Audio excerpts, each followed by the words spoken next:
Hi.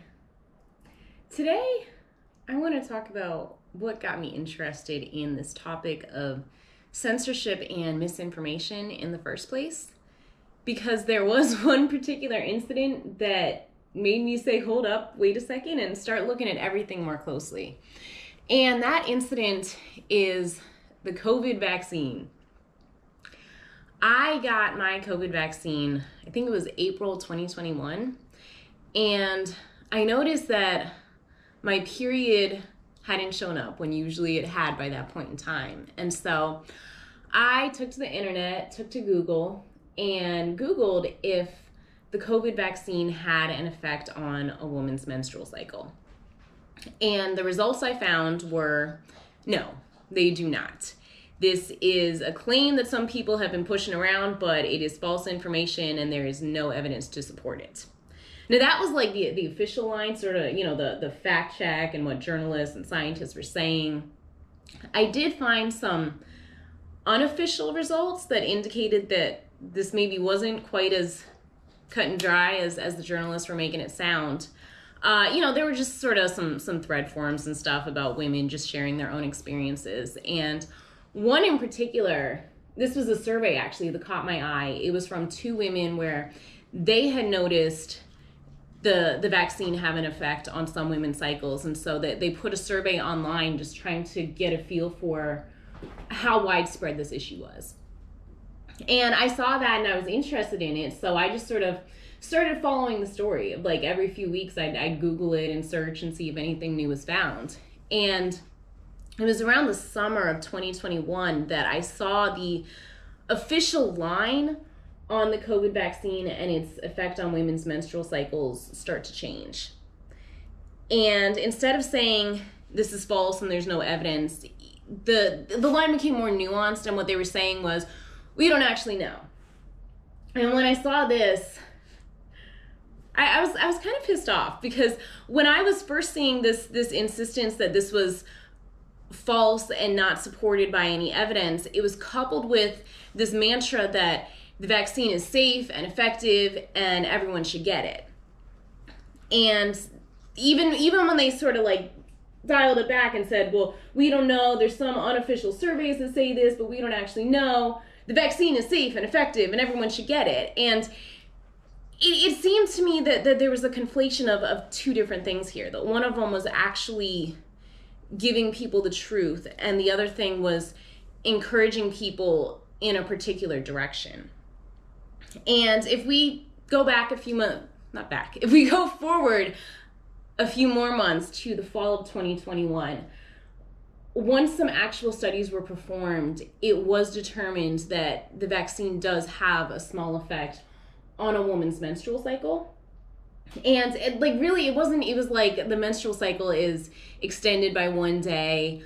There was nothing to indicate anything about it affecting women's fertility, and it wasn't a big deal, but it was different from what people were saying before. And it really just, I don't think that was the right thing to do. Because if you had just straight up said at the beginning, we don't know, and then said this extends a woman's menstrual cycle by 1 day, you see the whole time that this wasn't a big deal, but scientists are being honest with you about what studies they have and haven't done. But as soon as you start seeing this, I want to call it fudging of the truth, then you start to suspect everything. Because when you say no evidence supports this claim, I think what's implicit in there is this encouragement to the reader of don't look into this further because there's no there. But when you really think about that and bring it to its logical conclusion, almost every single thing in the world is not going to have evidence to support it until you look for evidence to support it. So I mean, first of all, I would encourage all of you, if you see some claim being labeled as false, misinformation, nothing to support this claim, to at least look into it further. See, first of all, where did this false claim stem from? And is there a kernel of truth, or is it just completely a misinterpretation of the facts? And then on top of that, what efforts have been made to look for evidence? in this particular case, from what I remember, this survey that those two women put online about the menstrual cycle was really what prompted more official studies to take place. That these women persevered despite being fed the line that, like, no, this is false. They said, okay, I'm not going to dispute you, but I still want to look further. And when they looked further and they found the connection, this led to some more formal investigation and results. The other thing that I want to mention, and this is a little bit going off on a tangent, is most drugs are not tested in concordance with women's menstrual cycles. They are typically, if the woman's menstrual cycle is considered at all, they try to test women when they have the lowest hormone levels in their body and most closely mimic men's bodies. And I hope you can see the problem with that, because a woman has a menstrual cycle.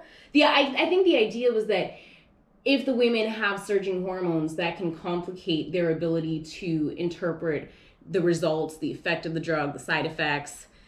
But that's very important, because if you're going to give a woman a vaccine at any point in her menstrual cycle, or if you're going to give a woman any drug at any point in her menstrual cycle, this is important information to know. Now, I want to tie this back in, because the idea here, I said it before, but I'll say it again. When you emphasize that drugs are safe and effective and tested, and just sort of shut down any conversation, it feels like the intention is to encourage people to get vaccines, to get these drugs, and you have a concern that if people think it hasn't been tested and it's unsafe, that they're not going to want to get it. But it's not a binary like that. I did, like, that happened after the first vaccine. I still went back. I got my second vaccine. I think it might have been after the second one, so don't take this as gospel truth. But I was still concerned about it.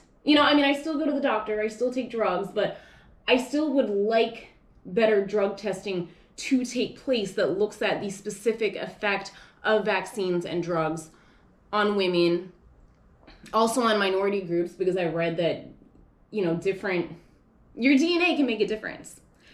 And so I just like to see this public conversation have more nuance around the concept of things that are not supported by evidence, that we can have a concern, bring it up. That doesn't mean that we're fighting everything that the medical community and scientific community is standing for. We're just saying we have some questions. And if you can look at questions and say, hey, this is something we don't know, I'd just like to see that acknowledged. That there are situations where a lot of effort has been made to look for evidence to support something and no link is found. And there are also situations where no effort has been made to look for evidence. I feel like that is a very big and important difference that I am not seeing emphasized in the public conversation, and I would really like to see it emphasized so we can all get better at getting closer to the truth.